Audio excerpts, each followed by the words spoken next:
Good morning. You can hear me? I don't know. You can hear me? Okay. Happy to see you this morning. I note that quite a number of us maybe are already traveling to their places or offices, but I'm happy to have to talk to you, the few of you who have remained. My presentation is going to be very short, very brief, because I think all of us are familiar with the land policies that are existing.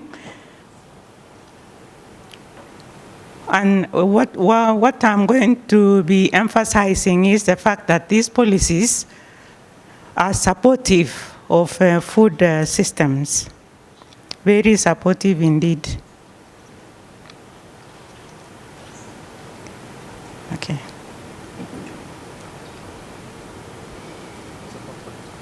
Yeah, it's a PowerPoint.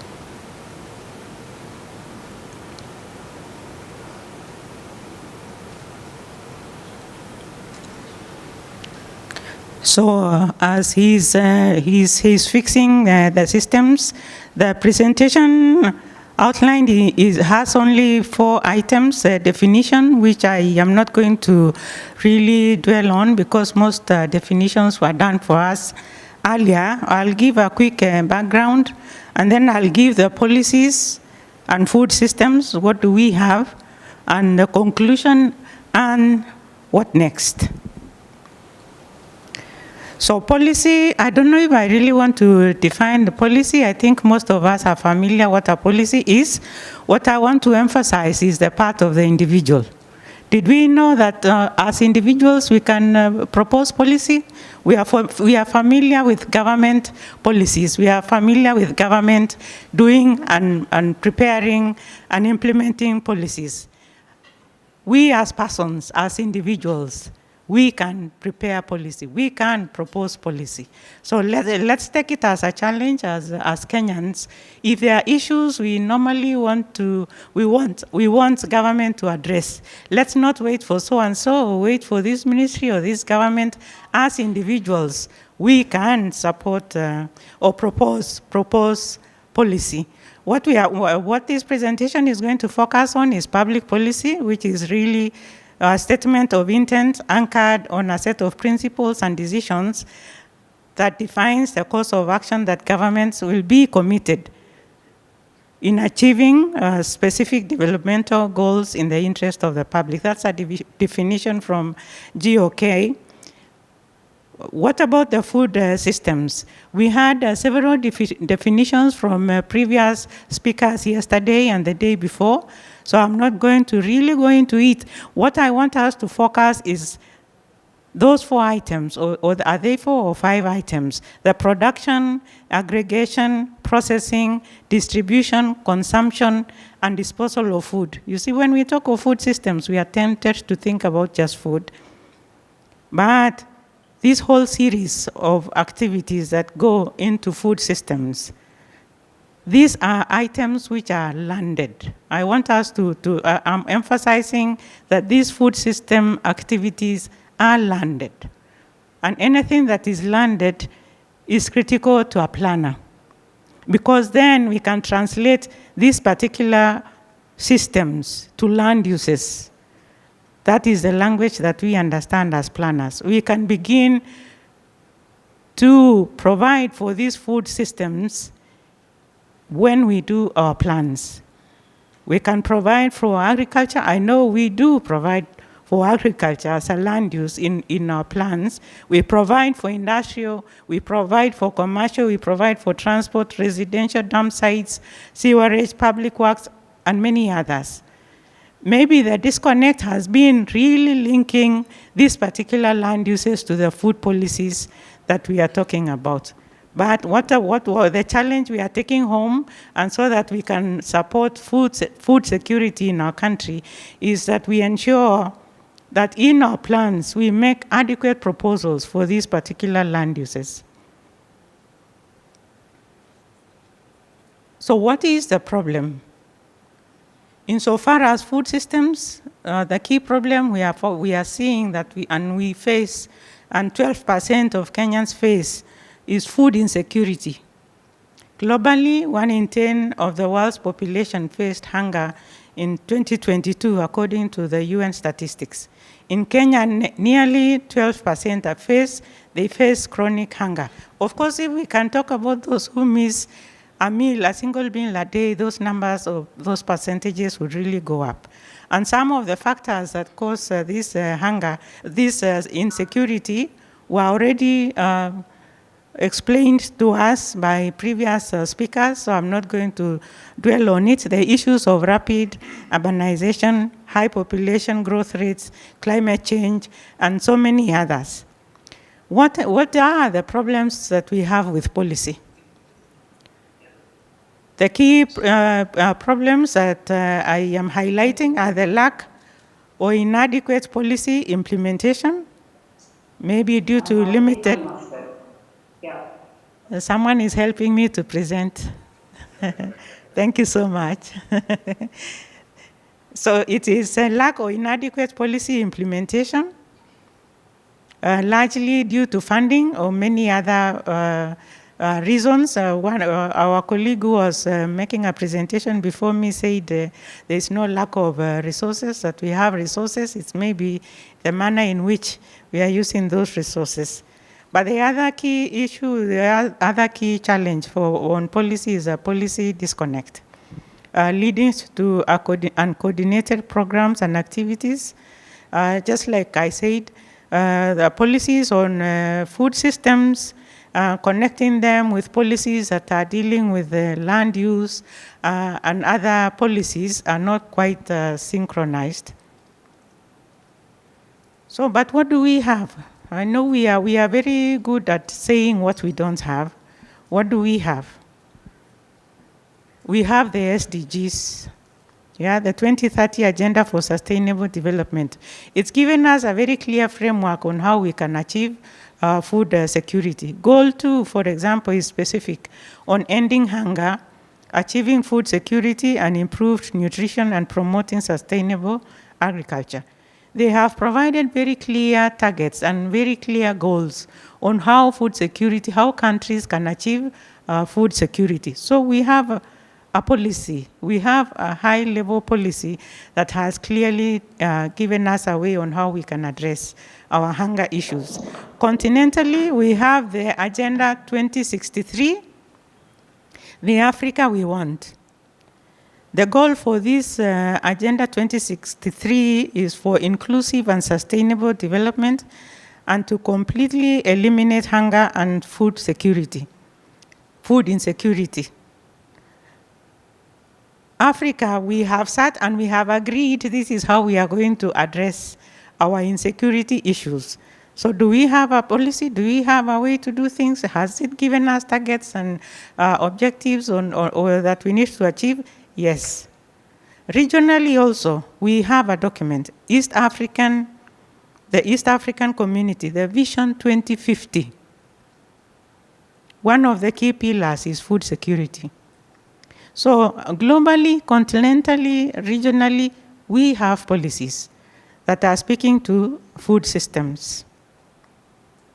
And when they are talking about the food systems, the issue of planning, of course, comes in quite strongly. Nationally, what do we have? We have the overall legal framework, our constitution, that provides that every person has a right to be free from hunger, to have adequate food, as well as a right to a clean and healthy environment, which includes the right to ensure sustainable utilization and management of resources. We have the Kenya Vision 2030, again, our long-term plan, and it has given key policy actions, reforms, programs, and even proposed projects to enhance food security.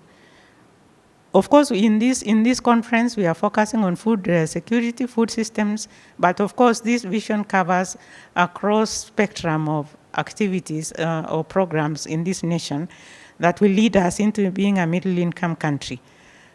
We also have so many sectoral policies, so many. In fact, I was unable to list. We have them at the national, we have them at the county.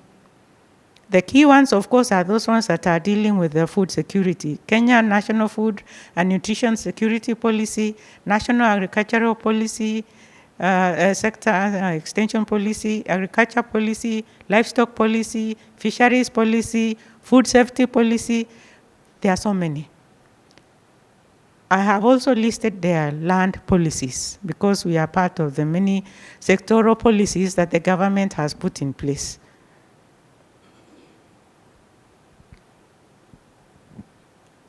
I am now going to focus on the land policies. I told you there are so many sectoral policies that address food systems, ecosystems. But what do we have? Do we have policies, landed policies that are addressing this issue of food systems? And the answer is yes. We have the National Land Policy 209. Its aim was to guide the country towards efficient, sustainable, and equitable use of land for prosperity and posterity. It has provisions for sustainable use, to support food security, strategies to address the challenges that we face that bring insecurity. It provides for productive use of land, and it provides for regulation of urban agriculture. Those are just specific areas to food systems. The policy addresses many other things. But this policy is currently being reviewed, and we have a draft policy already. We will be discussing in various forums.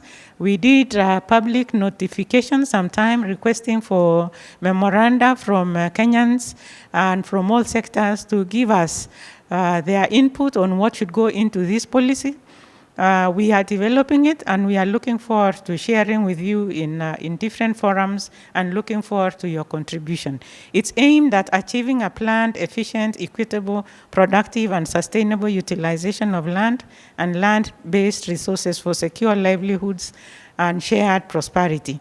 On issues of food systems, it provides a basis for optimal and utilization of land for agricultural, housing, infrastructure, and other economic developments to achieve food security and development. It provides strategies to include productivity through regulation of urban agriculture, land use planning, promoting sustainable human settlements patterns, provides also for mapping, planning, surveying, all these towards achieving sustainable food systems. So we are requesting that you will give, when we call for these forums, kindly come so that we can together develop that policy. We have an existing national land use policy, again aimed at optimal utilization of land, and it has made all those provisions. I don't want to read them because of time. Very useful provisions on how we can enhance food security. Other instruments, not necessarily described as policy, but they also play the role of policy. National Spatial Plan, quite a number of speakers mentioned it yesterday. It's providing a national spatial structure that defines how the national space is utilized. And this NSP is giving us, is the overall plan from which we draw or prepare these other lower level plans. In it also, there is plenty about achieving sustainable food production and production, consumption, yeah. It is a document which is available and we can always access it. You can download it. We have also maybe something which may be new but not so new, draft physical and land use planning handbook. We have had one before. It has done its time. We are reviewing it and including many things that were missing in the past one. I don't know whether you have interacted with it. It gives the methodology in plan preparation and implementation. It gives the legal and policy aspects of guiding planning, provides the procedure for plan preparation and implementation, types and contents of physical and land use development plans, types of development applications, the requirements and approval processes. Yesterday and some other days, I think we were like, we don't know how to do this. We don't know as planners at the county how to address certain applications. Some of those answers are in this handbook. It also gives planning standards and guidelines, provides for sector-specific minimum requirements for development approval, implementation, and enforcement. It has made specific provisions to enhance food systems, including designating different zones in land use plans, including sites for collection centers, agro-based industries, and agricultural tourism, among many, many others. It's addressing all developmental aspects and what role we play as planners, and gives you guidelines on what you do and how, and clear procedures. Again, a document which has been shared, I think, in some of our forums. We look forward to your feedback. Conclusion, we have policies. We are concluding that policies to support sustainable food systems and ecosystem management, they exist. We have so many policies in this country. If fully implemented, we can achieve a food secure and productive nation. So what? My recommendations would be that we prioritize implementation of existing policies. As in government, we are committed to implementing the policies we have prepared, and we may not look like we are implementing them. I remember someone said land reforms are so slow. I want to assure you that they are not as slow as they were, as slow as they used to be, or what I am trying to say is that for a long time we didn't have clear land reforms. But from the time we had the policy, you see, policy informed the Constitution, and from the Constitution we have had so many changes. We have had many land reforms that have been implemented, including the digitization, the preparation of various legal frameworks that have provided ways in which we can address particular challenges that we face. So if we prioritize implementation of existing policies, we can go far as a country.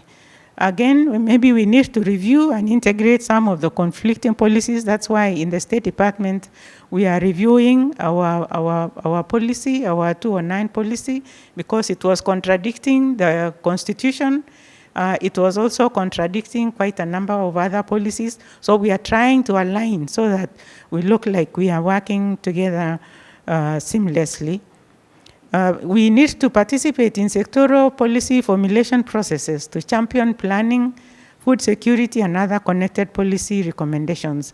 Many a times there are requests for us to attend certain forums where policies are being formulated. I am challenging us to be available for those forums, to be available for those discussions. That is where policies are made. That is where decisions are made. If we make our voice heard in those particular forums, then we will find some of these challenges that we keep raising finding their way in these policies. They do not necessarily be our policies. When transport is developing their policy, there is something about planning in that transport policy. When Blue Economy are doing something with their policy, we ought to be in there because we wish to advise them on how then you address the blue economy. So let's be available, planners, to give advice and ensure that the planning issues are captured in those policies. Enhance intergovernmental and institutional collaboration in policy formulation and implementation. That is, again, includes national and county governments. Let's collaborate. I know counties, you are preparing so many policies. What I don't know is how our policies at the national level and those at the county are linking. Obviously, we are believing you are drawing from the existing national policies to draw your own county-specific policies, but we are urging and requesting for more collaboration and more consultations so that our policies are in tandem. The last one, ensuring planning for food systems and and land uses. Now that we know the meaning of food systems, I think as planners we are going to be more vigilant, and we will make our plans more food system friendly. And with that, members, thank you.